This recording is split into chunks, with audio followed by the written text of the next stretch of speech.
Welcome dear students. आज electronic device circuits में हम लोग fix bias and emitter bias configurations पढ़ने जा रहे हैं। After completing this topic you will be able to describe the fix bias circuit, you will be able to describe the emitter bias circuits.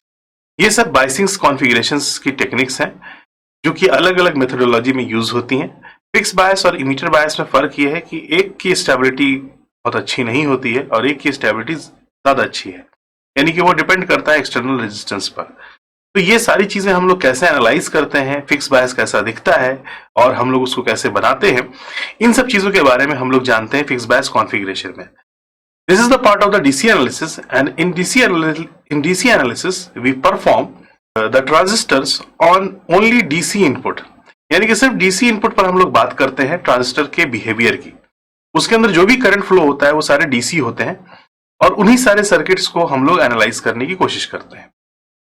Examination point of view से इसमें ज्यादातर theoretical और numerical type के questions आएंगे और objective type questions इसमें बहुत ज्यादा नहीं आते हैं। ज्यादातर आपसे इस पर बेस्ड न्यूमेरिकल पूछा जाएगा, डीसी लोड लाइन पूछी जाएगी और आपसे ये पूछा जाएगा कि हमारा जो ट्रांजिस्टर है वो किस रीजन में ऑपरेट कर रहा है। तो ये सारी चीजें आपसे इसमें पूछी जा सकती हैं। तो न्यूमेरिकल और थ्योरेटिकल टाइप ऑफ क्वेश्चंस अगर आप देखें तो इसमें आएंगे। प्रैक्टिकली ये बहुत इंपॉर्टेंट है क्योंकि प्रैक्टिकली अगर हम बायसिंग्स नहीं जानेंगे तो आगे हम एम्पलीफायर डिजाइन नहीं कर पाएंगे। तो for designing the AC signals और for analysis of AC signals the DC biasing is very important. जब तक हम डीसी बायस नहीं करेंगे हमारा ट्रांजिस्टर ऑन नहीं होगा और जब तक ये ऑन नहीं होगा हम उस पर सिग्नल सुपर इम्पोज नहीं कर पाएंगे। So let us start the first learning outcome, that is the fix biasing circuit. अगर हम लोग एम्पलीफायर की बात करें तो एम्पलीफायर में हम करते क्या है, हम डीसी कॉन्फ़िगरेशन में एसी को सुपर इम्पोज करने की कोशिश करते हैं या एसी को हम लोग सुपर इम्पोज करते हैं। तो ये हम ट्रांजिस्टर बना रहे हैं, this is your base collector and this is. तो मैंने नीड ऑफ बायसिंग में ये बताया है कि हम लोग जो भी बायसिंग कर रहे हैं या जो भी चीजें हम लोग पढ़ रहे हैं वो सारी की सारी एक एम्पलीफायर को बनाने के लिए करते हैं और एम्पलीफायर को बनाने के लिए हम लोग जो सर्किट यूज करते हैं उसमें ट्रांजिस्टर होता है और कॉमन इमीटर कॉन्फ़िगरेशन होती है। तो कॉमन इमीटर कॉन्फ़िगरेशन के हिसाब से अगर हम कॉमन इमीटर के हिसाब से अगर हम इसकी फिक्स बायस सर्किट डिजाइन करें तो इसकी फिक्स बायस सर्किट में हम लोग यहां एक रेजिस्टेंस लेते हैं। This resistance is known as RC.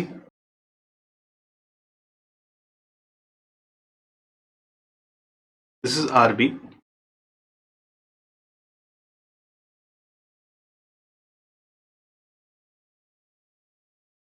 And there is a single battery used. This terminal is grounded. Now, we connect a capacitor with V in value. Now, if you want to collect this output,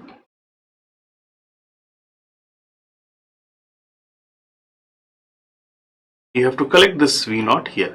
हम लोग ज्यादातर signals AC को small letter से show करते हैं। This is your AC input and this is your AC output. तो अगर आप इसमें कोई भी सिग्नल सुपर इम्पोज करोगे तो आपको 180 डिग्री का फेज शिफ्ट मिलेगा। So this is CI capacitor and this is CC, that is coupling capacitor. ये हमारा इनपुट कैपेसिटर्स कहलाते हैं। सो ये फिक्स बायस है। तो इन फिक्स बायस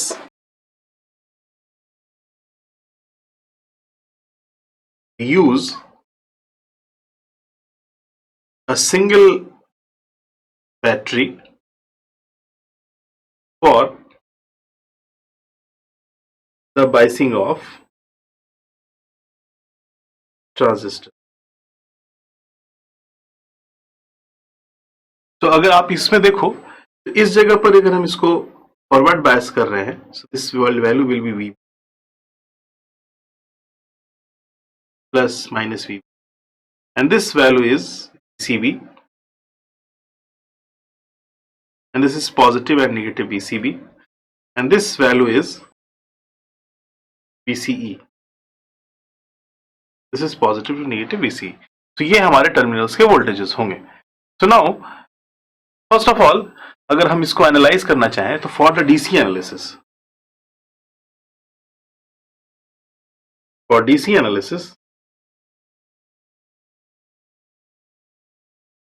आप जानते हो कैपेसिटर की जो वैल्यू होती है XC इज इक्वल टू होती है 2 पाई FC. Your frequency is zero, your XC is infinite. So when XC is infinite, it will behave as open circuit.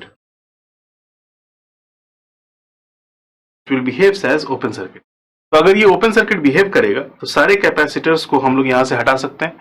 तो अगर सारे कैपेसिटर को हम यहां पर हटाएं, अगर हम इस कैपेसिटर की बात करें और हम इस कैपेसिटर की बात करें, ये जो कपलिंग कैपेसिटर्स हैं, तो अगर इन कपलिंग कैपेसिटर, ये इनपुट स्टेज का कैपेसिटर है और ये आउटपुट स्टेज का कैपेसिटर है, तो अगर हम इन दोनों को हटा दें, so this will be behaves as open circuit switch.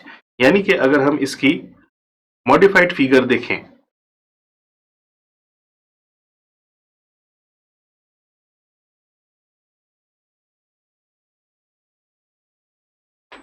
अगर हम इसकी मॉडिफाइड फिगर देखें तो आप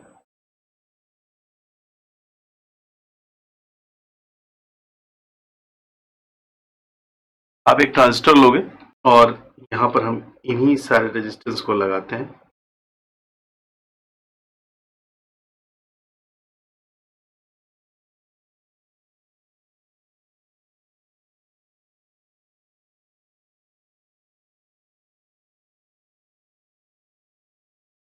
This will be grounded and now this will be open circuited and this is again open circuited. Okay. So this resistance is RB, this resistance is RC and other potentials हमारे ये हैं. ये हमारा open circuit हो गया capacitor, open circuit. This will be open circuited and also open circuit. So now if you will more modify this figure,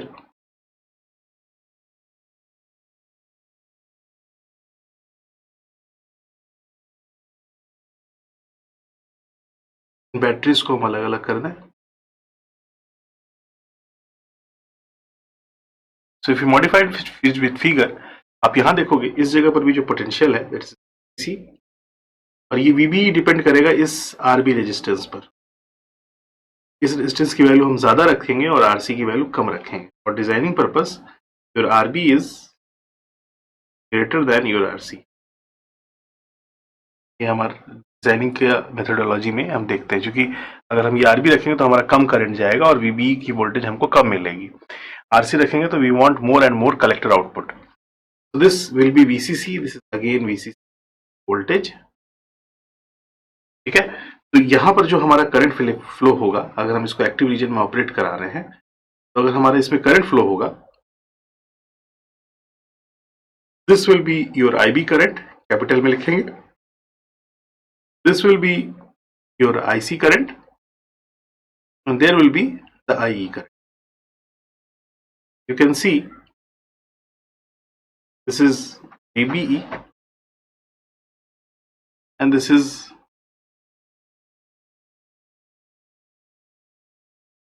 VCE. This is positive and negative E and positive and negative VBE plus and this is minus VB. So अगर आप इसमें KVL लिखो तो आपको base current की value और बाकी सारे पैरामीटर्स मिल जाएंगे. So now this is your input side and this is your output side. So writing KVL for IB current, पहला पैरामीटर, KVL at input. अगर हम इनपुट साइड में KVL लिखें तो क्या लिखेंगे? This will be plus VCC, this is positive and negative minus IB into RB minus VB equals to 0. then IB equals to VCC minus VBE upon RB. This VCC is a fixed value, this VBE is a fixed value, and this RB is a fixed.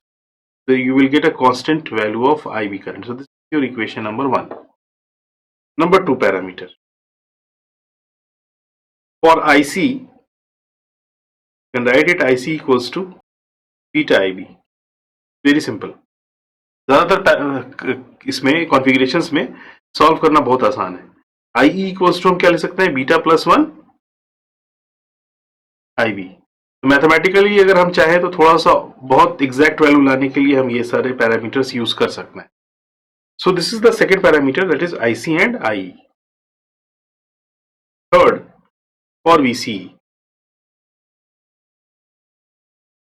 we will write the KVL. मैं बता देता हूँ. We will write the KVL in the output side. So in the output side when we write the KVL, यहाँ RC है, यहाँ VCE है, यहाँ VCC है. So अगर आप इसमें KVL लिखोगे तो कैसे लिखोगे?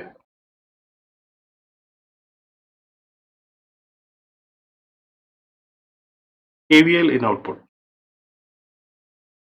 This will be plus VCC minus IC into RC minus VCE equals to 0. Then VCE equals to VCC minus IC into RC. This is your VCE voltage. ये हमको VCE voltage मिलता है. Now the fourth parameter is VC is what, VB is what, and VE is what. तो अगर आप VC, VB और VE निकालो तो आप ये देखो, सबसे पहले इस फिगर को ध्यान से देखो. इमीटर से लेकर ग्राउंड तक आने वाला वोल्टेज क्या कहलाएगा? VB, VE. बेस से लेकर ग्राउंड तक मेजर करने वाला वोल्टेज VB. कलेक्टर से लेकर ग्राउंड तक मेजर करने वाला वोल्टेज VC. ये मैंने यहां पर लिख छूट गया है, आप इसको मिस मत कीजिए. बेस, कलेक्टर, इमीटर, ये ऑलरेडी पता भी है आपको, फिगर से पता होता है, लेकिन अगर आप लिख देते हैं तो ज्यादा बेटर है. तो एग्जाम में कोशिश कीजिएगा कि लिख दीजिए आप इसको. तो अगर आप यहां पर देखो, ये हम बेस से इमीटर, बेस से कलेक्टर और टर्मिनल वोल्टेजेस की बात कर रहे हैं. So if you will talk about VCE, VC, तो नाउ आप देखो VE की वैल्यू ग्राउंड से रिलेटेड है, तो ये हम इसको 0 वोल्ट लिखेंगे. इस पॉइंट से लेकर ग्राउंड तक के बीच में है, यहां से लेकर ग्राउंड तक के बीच में है. इस पॉइंट से लेकर ग्राउंड तक का पोटेंशियल क्या होगा? VE होगा. ये क्या होगा? 0 होगा. यही 0 वोल्ट यहां पर आ रहा है. तो अगर हमारा VE देखा जाए तो 0 वोल्ट है. VE equals to 0. Then VBE equals to आप लिख सकते हो VB minus VE. So this is equals to VB. So VB equals to VBE. VE equals to 0 volt. And then अगर आप VCE की बात करो, this is VC minus VE. So अगर VC minus VE है, then VC equals to, so this is the value that you will calculate. तो अगर हम फाइनल लिखें तो क्या लिखेंगे? VB 0.7 वोल्ट के अराउंड आएगा, VE 0 वोल्ट के अराउंड आएगा, और VC के अराउंड आएगा. This is the values that we can calculate verbally. अगर आप सीधे सीधे बता सकते हो, ये पैरामीटर्स हमारे होंगे. Now the most important factor जो हम ज्यादातर निकालेंगे, that is stability factor.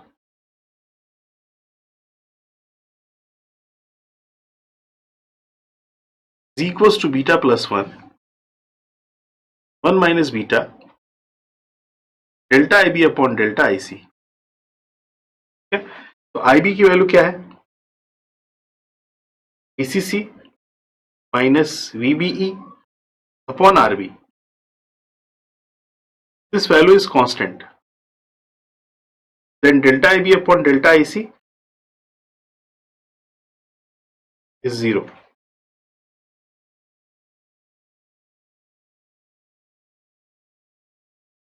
Delta IB upon delta IC is 0. then the stability factor S is equal to beta plus 1 minus beta into 0. This is equals to beta plus 1. So stability factor किस पे depend कर रही है? Beta plus 1 पे. तो अगर ये stability factor beta plus 1 पे डिपेंड कर रही है, बीटा प्लस 1 पे अगर ये हमारी स्टेबिलिटी फैक्टर डिपेंड कर रही है, तो इसका मतलब बीटा वेरीज विथ टेम्परेचर.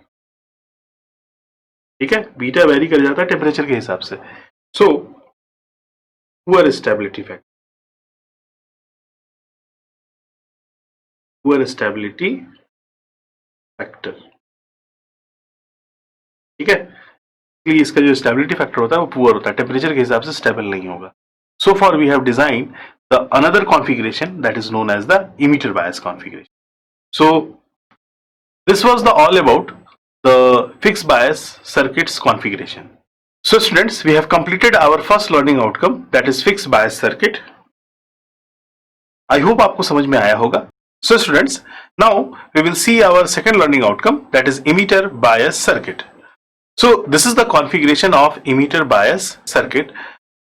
आप अगर इस फिगर को ध्यान से देखो तो इसके अंदर हम लोगों ने कैपेसिटर्स लगा रखे हैं, जबकि हम लोग डीसी बायस में कैपेसिटर को ओपन सर्किट कर देते हैं. तो अगर आप इस फिगर को देखो तो इस जगह पर 3 कैपेसिटर्स हैं. एक है C1 क्योंकि इसकी इनपुट स्टेज पे है, जो कि इनपुट सिग्नल को कपल करने के लिए यूज हो रहा है. ये है C2 जो कि आउटपुट को लेने के लिए यूज हो रहा है. And this is C3, this is use for the bypass capacitor.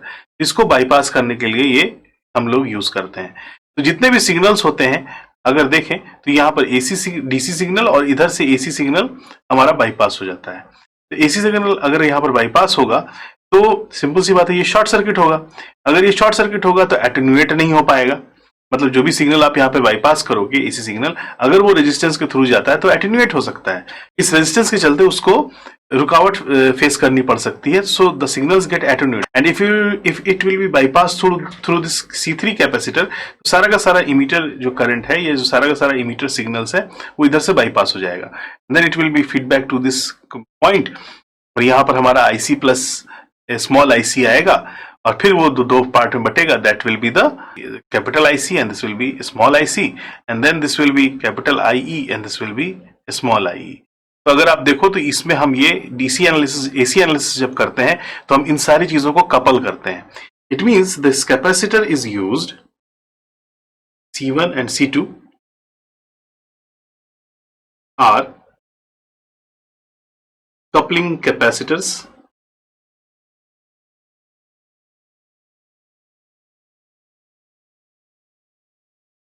C3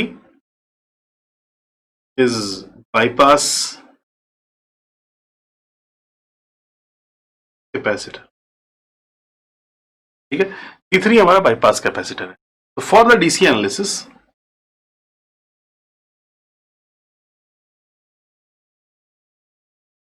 capacitors are open circuited. DC analysis के लिए हम सारे कैपेसिटर्स को क्या कर देते हैं? ओपन कर देते हैं. तो अगर हम इसमें से इस सबको ओपन कर दें तो हमारे पास क्या बचना चाहिए? So if all the capacitors will be open circuited, this will be plus VCC. This is base collector emitter. There will be RB resistance, RC resistance. This is VBE.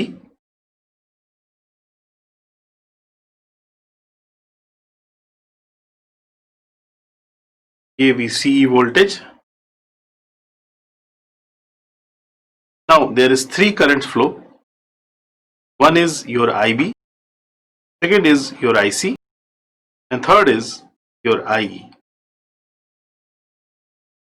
तो अगर आप चाहो तो इसको फिर से मॉडिफाई कर सकते हो, और अगर आप चाहो तो इसी में अगर आप लूप्स देखो तो कौन कौन सी लूप्स आपको दिख रही है.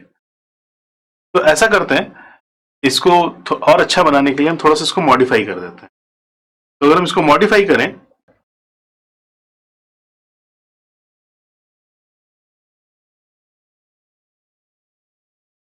RB resistance positive negative, This is VCC and there is RB. This is RE resistance with ground.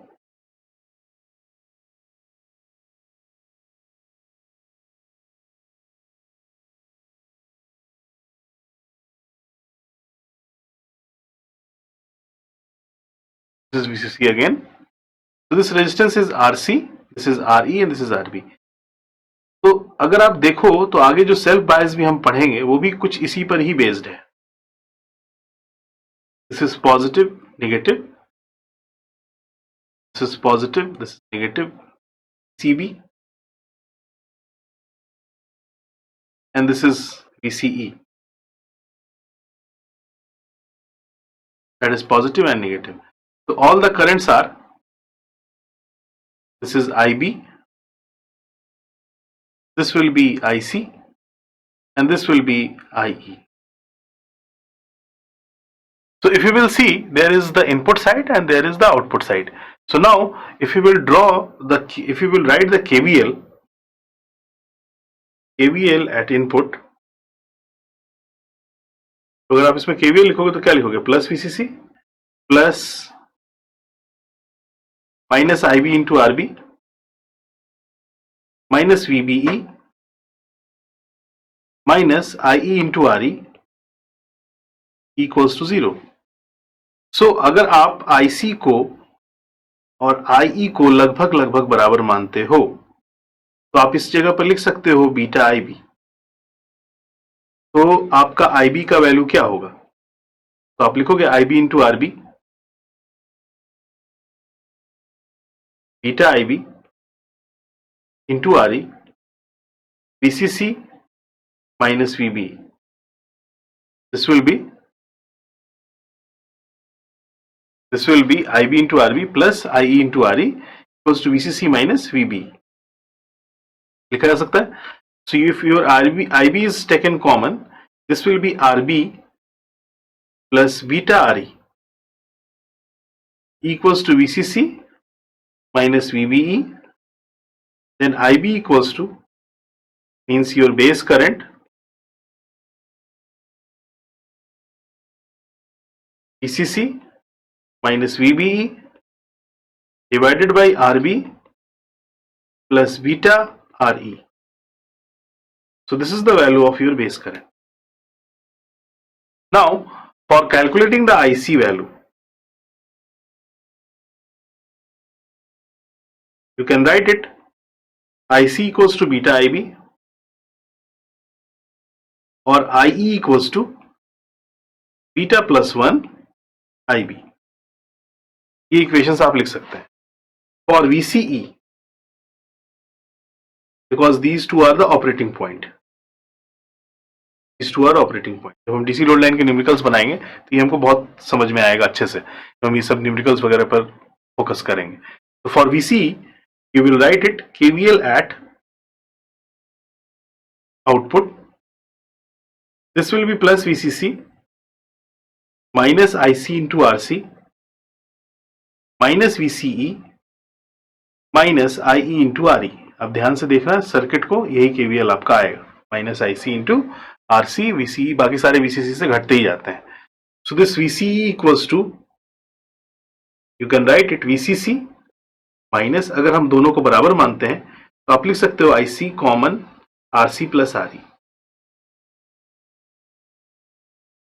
ये मेरा इजीएस्ट सॉल्यूशन हुआ इसको सॉल्व करने का, जहां पर हमने IC और IE को ऑलमोस्ट क्या मान लिया?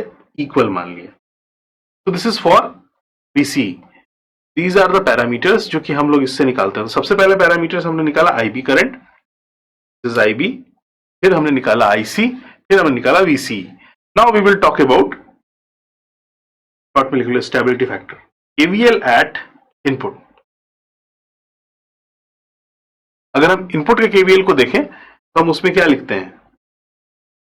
VCC minus IB into RB minus VBE minus IE into RE equals to 0. So अगर हम इस IE की जगह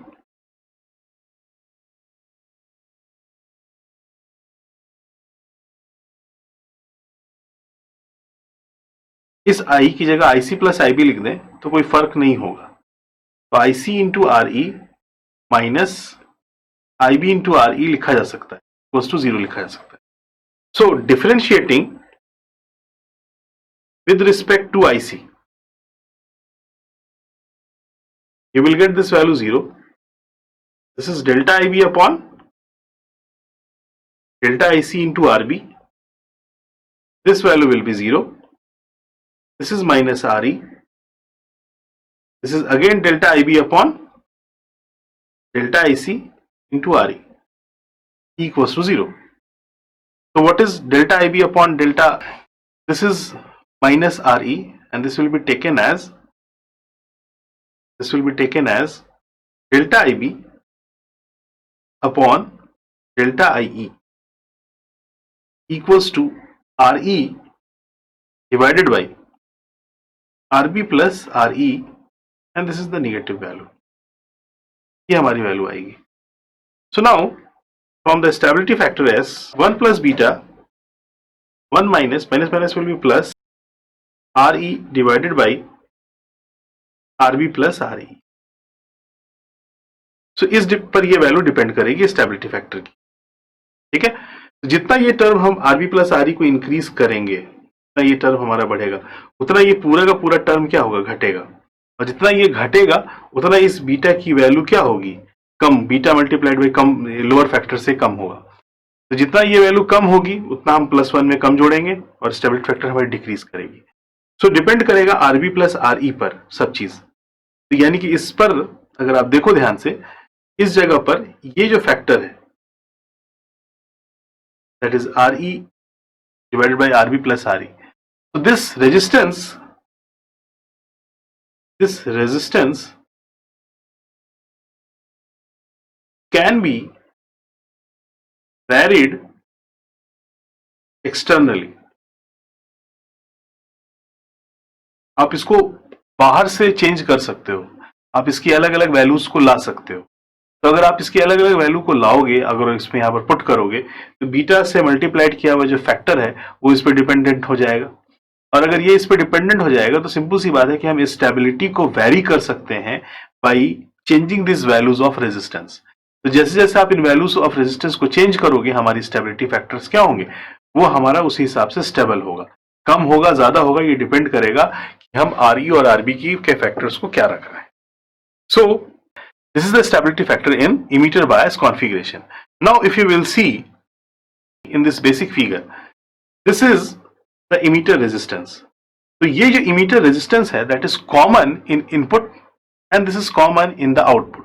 तो ये एक तरह से देखा जाए तो अगर हम इसका KVL लिखते हैं तो इसका वोल्टेज हमारे इनपुट में आता है. तो अगर इसका वोल्टेज हमारे इनपुट में आता है या VBE में आता है, अगर इसका वोल्टेज हमारे इनपुट में आता है तो सिंपल सी बात है, अगर इसका वोल्टेज हमारे इनपुट में आता है तो सिंपल सी बात है कि RE एक तरह का फीडबैक प्रोवाइड कर रहा है.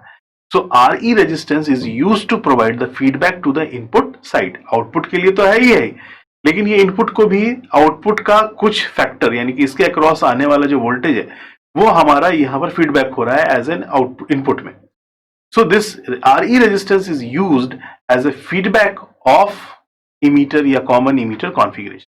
So we can say it, this RE resistance is used. This is used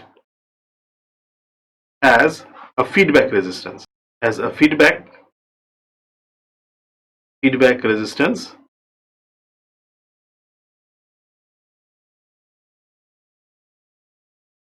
in common emitter. तो कॉमन इमीटर की इस कॉन्फ़िगरेशन में या इमीटर बायस कॉन्फ़िगरेशन में ये RE रेजिस्टेंस एक तरह से फीडबैक का काम करता है जब हम इसमें इनपुट की बात करते हैं. तो this was the all about the emitter bias configuration. So students, we have completed our second learning outcome that is emitter bias circuit. I hope आपको समझ में आया होगा. I hope now you are able to describe the fix bias circuit, जिसमें आपने ये देखा कि फिक्स बायस कॉन्फ़िगरेशन में एक सिंगल बैटरी हम लोग यूज करते हैं और उससे हम लोग किस तरह से एक ट्रांजिस्टर को बायस करते हैं ताकि उसमें बेस करंट, कलेक्टर करंट और VCE वोल्टेज डेवलप हो, जिससे हम उसका ऑपरेटिंग पॉइंट निकाल सकें और हम सिग्नल्स को उसमें सुपर इम्पोज कर सकें. हमारा बेसिक मकसद है बायस करके एक स्टेबल ट्रांजिस्टर बनाना जो कि लो सिग्नल एम्पलीफायर को या जो लो सिग्नल्स को पूरी तरह से एम्पलीफाई कर सके। I hope now you are able to describe the emitter bias circuit, जिसमें आपने देखा कि इमीटर में हम थोड़ा सा चेंजेस करते हैं और एक रेजिस्टेंस लगाते हैं जो कि एक फीडबैक रेजिस्टेंस की तरह काम करता है हमारे इनपुट के लिए। तो इमीटर बायस सर्किट में आपने ये देखा कि हम इमीटर रेजिस्टेंस यूज करेंगे और बाकी सारा सर्किट कॉमन होता है फिक्स बायस सर्किट का। इसमें एक इंपॉर्टेंट फैक्टर ये आ जाता है कि स्टेबिलिटी फैक्टर डिपेंडेंट होने लगती है एक्सटर्नल रेजिस्टेंस पर, और एक्सटर्नल रेजिस्टेंस पर डिपेंडेंट होने की वजह से हम उसको वेरी कर सकते हैं अकॉर्डिंग टू आवर नीड। तो स्टेबिलिटी फैक्टर बाकी सारी चीजें हमको धीरे धीरे और इंप्रूव होने लगती हैं क्योंकि वो और भी एक्सटर्नल वैल्यूज पर वो डिपेंड करने लगती हैं।